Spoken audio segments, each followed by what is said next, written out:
प्रेम से बोला छठी मैया की।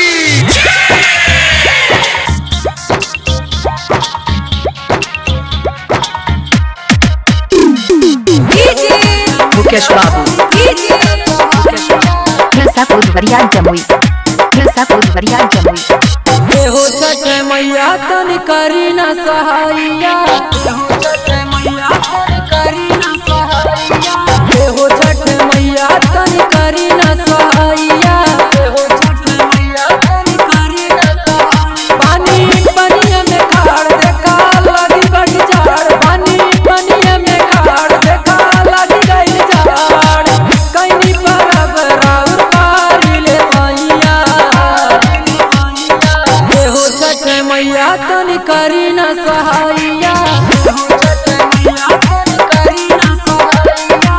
हो छठ मैया तन करी न सहाइया।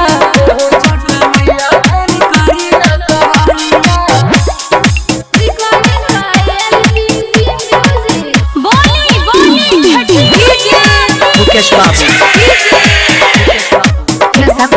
जमुई पानी नया नहर ऊपर की कई रे, रहुआ के कृपा से सुघर भर पाई रे। पानी नया नहर ऊपर की कई रे, रहुआ के कृपा से सुघर भर पाई रे। उगी है सूरज माल देख ले रहिया, हो छठ मैया तन करी न सहाइया, हो छठ मैया तन करी न सहाइया।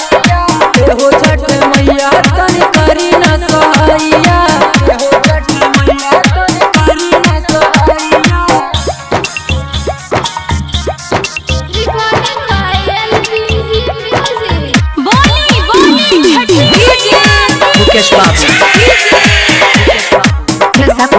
जमुई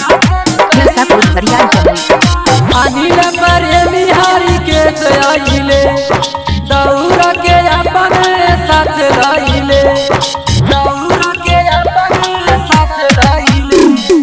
अनिल प्रेमी हारी के आइले, दौड़ के अपन साथ रहिले।